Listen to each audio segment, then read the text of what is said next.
কেমন আছেন সবাই? আশা করি সকলে ভালো আছেন। আজকে খুব একটি বেশি কথা বলা হবে না। আমি আপনাদের প্রথমত উৎসাহ একাডেমির কথাই বলছি।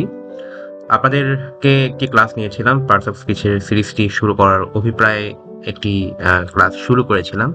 আপনারা বেশ ভালো প্রতিক্রিয়া দেখিয়েছেন, যেটা কিনা আমার ভালো লাগার অন্যতম কারণ। আর তবে অনেকে আবার আগ্রহ প্রকাশ করেছেন হচ্ছে রাইটিং নিয়ে কিছু বলতে, রাইটিং নিয়ে পার্ট করতে বা সিরিজ করতে। আজকে সত্যি কথা বলতে আমি খুব বেশি কথা বলবো না। এটা প্র্যাকটিক্যাল ক্লাস হবে না আজকে। আজকে কাইন্ড অফ থিওরিটিক্যাল ক্লাস। কিছু টুকটাক কথাবার্তা বলে পরবর্তীতে আমার হচ্ছে আম এটা নিয়ে একটা সিরিজ করার ইচ্ছা আছে। এইখানে যেটা হয় আমাদের সেটা চলুন একটু দেখি। এখানে যেটা হয় আরকি যে ধরেন এটা হচ্ছে একটা যদু বা মধু বা গদু যেটা হোক না কেন। দেখেন অনেকগুলো লেখা লিখেছে, লিখা পেজ ভর্তি লেখালেখি করে আর শেষ অবধি কি হলো? তার ওই অন্য বন্ধু হচ্ছে মতি, তারপর জ্যোতি এরা পেল হচ্ছে কি জয়ী পাইছে 95, খুব হ্যাপি দেখা যাচ্ছে। তারপর আমি পাইছি 92, এটাও বেশ ফুট করে বাজেছে। এই ছেলেটা পেয়ে গেল হচ্ছে 12 একশোতে, হ্যাঁ? মানে আল্টিমেটলি ফেল। মানে এটা আসলে কেন হলো? মানে এটা কেন? বা মেইন কথা হচ্ছে যে রাইটিং এ আমরা কেন কম নাম্বার পেয়ে থাকি? বা কি সমস্যা? পাতার পর পাতা ভর্তি করে লিখে তারপরে নাম্বারটি আসছে না। সেটা আসলে কেন হচ্ছে? পেছন দিক থেকে এরকম হাসবে। যখন আপনাদের অবস্থা বা পরিণতি এমন হবে তখন পেছন দিক থেকে এরকম জনগণ বা ওই জয়ী বা এরকম অমি টাইপের মানুষজন কিন্তু এরকম হাসাহাসি করবে। ঠিক আছে? কিন্তু এই বিষয়টা আসলে কেন হচ্ছে? এটাই হচ্ছে আসল কথা, তাই না? তো আমাদের কিছু কমন কিছু মিস্টেকস থাকে যেগুলো আমরা সবসময় করে থাকি। চলো একটু মিস্টেকস নিয়ে একটু দেখি, হ্যাঁ? যেমন ধরেন আপনি যাই লিখেন না কেন, এটা হতে পারে প্যারাগ্রাফ কিংবা কম্পোজিশন কিংবা ডায়ালগ। এটা মানে আজকে হচ্ছে একদম স্পেসিফিকলি সবকিছু বলবো না, ওভারঅল বলছি, হ্যাঁ? তো এই যে আপনার লেখার শুরুটা কিন্তু খুবই ইম্পর্টেন্ট। আপনি যদি একদম স্টার্টটাই করেন খুবই বাজেভাবে, লাইক মানে কি থেকে কি করলেন, সেটা কিন্তু একটা সমস্যা। ১ নাম্বার আমরা দেখতে পাচ্ছি পুর স্টার্ট, রাইট? তো স্টার্টিংটা খুব সুন্দর করতে হবে। সেখানে কি হতে পারে? আপনার স্টার্টিং এ আমরা কি দেখতে পাই? যদি আমরা একটা প্যারাগ্রাফ চিন্তা করি, আমার স্টার্টিং এ কি থাকে? এটা ইন্ট্রোডাক্টরি পার্ট থাকে, তাই না? তো এটা নিয়ে একটু পরে কথা বলতেছি। আবার আপনাদের এন্ডিংটাও কিন্তু খারাপ হয়, হ্যাঁ? ওই আপনারা বুঝতে পারেন না, একটা কিংকর্তব্য বিমূঢ়তায় ভুগেন বা পারপ্লেক্সড সিচুয়েশন এ ভোগেন। আপনারা পারপ্লেক্সড হয়ে যান যে আল্টিমেটলি আসলে কিভাবে এটা সমাপ্তি করবেন। তার মাঝে স্পেলিং মিস্টেক্স তো রয়েছেই। আপনাদের তো এটা ভুল মানে হতেই থাকে। আমি আমার যত স্টুডেন্টদের পড়াই, এটা তো আমার স্টুডেন্টরা খুব ভালো করে জানে। যে এই বিষয়টা আমি খুব ফেস করি যে আমার স্টুডেন্টগুলো যারা হচ্ছে স্পেলিং অনেক ভুল করে, আমি ইভেন ওদেরকে স্পেলিং টেস্টও নেই। তো এটা খুবই ইম্পোর্টেন্ট আসলে। কারণ কি একটা টিচার যখন খাতা দেখে সে কিন্তু দ্রুতই বুঝতে পারে তার চোখে যেটা সবার আগে পড়ে সেটা স্পেলিং ভুল আছে কিনা। আর স্পেলিং ভুল থাকলে না নাম্বারটা এমনিতেই না অটোমেটিক্যালি মানে নাম্বার কমে আসে। একটা টিচারের সাইকোলজিটা এভাবে কাজ করে। স্পেলিংই ভুল শুরুতেই তখন এটা কিন্তু একটা সমস্যা। বাচ্চাকালের কথা আলাদা। আপনারা এখন সিনিয়র হয়ে গেছেন। ঠিক আছে? দেখেন এখানে স্পেলিং বানানটাও কিন্তু ভুল করা আছে। মানে মজা করে ফান করে করা। Spelling mistakes. আর গ্রামাটিক্যাল এরর তো রয়েছেই। যেমন হচ্ছে আপনারা কখন হচ্ছে অক্সিলারি ভার্ব ইউজ করবেন কিংবা ভার্বের কোন ফর্মটা ইউজ করবেন, কোন জিনিসটা আপনার সাবজেক্ট ভার্ব এগ্রিমেন্ট বা টেন্সের সমস্যা, কোন টেন্সটা কখন ইউজ করবেন। দেখা যাচ্ছে পাস্ট ইনডিফিনিট করার কথা আপনারা প্রেজেন্টে করে ফেলছেন। আবার আপনার হচ্ছে subject third person singular number আপনার ভার্বের শেষে এস বেস যুক্ত করেন নাই। অ্যাক্টিভ প্যাসিভ এই ধরনের সমস্যা তো রয়েছেই। আমরা যখন আবারও গ্রামারে যাব তখন হচ্ছে এসব নিয়ে অনেক কথাবার্তা হবে। তবে রাইটিং এর প্র্যাকটিক্যাল ক্লাস যেটা আমরা পরবর্তীতে আরো করব সেখানে এইসব বিষয় টুকিটাকি চলে আসবে। ঠিক আছে? আর ৫ নাম্বার যেটা উল্লেখ করেছে ল্যাক অফ ভোকাবুলারি আপনাদের যে যখন হচ্ছে যে মানে ধরেন আমরা বললাম হচ্ছে ইম্পোর্টেন্ট একটা কথা বলি, হ্যাঁ? এই জিনিসটা খুব ইম্পোর্টেন্ট বা এই জিনিসটা খুবই ইম্পোর্টেন্ট। দেখেন এটা কিন্তু আরেকটু সুন্দর করে বলা যায় কিভাবে? এই জিনিসটা খুবই সিগনিফিক্যান্ট। ঠিক আছে? এখন সিগনিফিক্যান্ট যে বললাম এটা কেন আপনি পারলেন? কারণ আপনার ভোকাবুলারি জিনিসটা আছে যে সিগনিফিক্যান্ট, ইম্পোর্টেন্ট জিনিসটা কাইন্ড অফ কাছাকাছি। আবার আপনি কিন্তু বলতে পারেন এটা অন্যভাবে না এসেনশিয়াল এটা খুবই প্রয়োজনীয় বা নেসেসারি এটা খুবই গুরুত্বপূর্ণ। এটাও বলতে পারেন। আবার মনে করেন আপনি যদি আরো সুন্দর করে বলতে চান, আপনি সেটাকে বললেন যে এই জিনিসটা খুবই ক্রুশিয়াল। মানে এইভাবে আপনাকে ভোক্যাবসটা খুব ভালো মতো রপ্ত করতে হবে। এটা যে এমন না যে আপনার খুব গদবাঁধা মুখস্থ করে একদম ফাটায় ফেলতে হবে এমনটা না। গল্পের ছলে গল্পের সাথে ভোকাবুলারি অনেকটাই রপ্ত করা সম্ভব। এটা একটু প্রপার প্ল্যানিং লাগবে। ঠিক আছে? কারণ প্ল্যানিং ছাড়া আসলে হবে না। আচ্ছা, আমি খুব শর্টলি বলবো মানে প্যারাগ্রাফ যদি এখানে টাইটেল দিছি যেকোনো কম্পোজিশন বলেন আপনারা যাই বলেন না কেন একই কথাই ঘুরে ফিরে।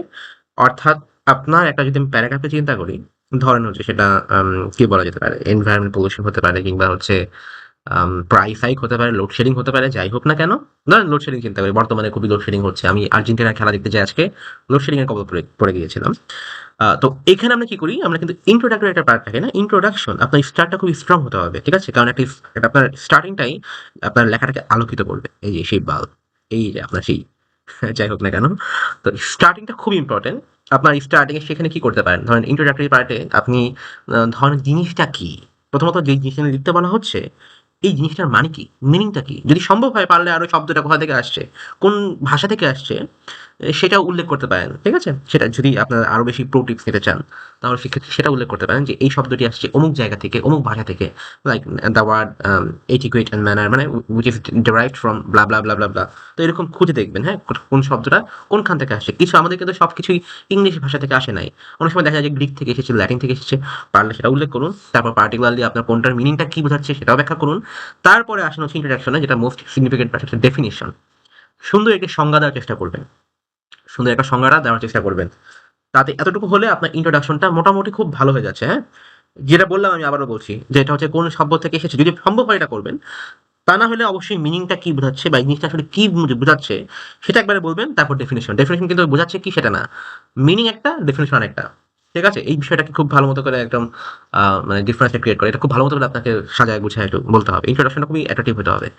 তারপর যে বডি পার্টটা, অর্থাৎ আপনার মানে মধ্যমণি যে জিনিসগুলো, যেখানে আপনার যে ফ্যাক্টস আসবে, ডিটেইলস আসবে, বিভিন্ন এক্সাম্পলস থাকে। যেমন এটা যদি আমি একটু সংক্ষেপে যদি এটাকে ন্যারো ডাউন করে বলি আর একটু শর্ট করে বলি, সেখানে আপনার কি করতে পারেন? ফর এক্সাম্পল লোডশেডিং, হ্যাঁ? এই বিষয়টা তো খুব ইম্পর্টেন্ট। আপনি বডি পার্টের যে জিনিসটা আসলে না বললেই নয়, cause and effect. Cause and ইফেক্টটা কি?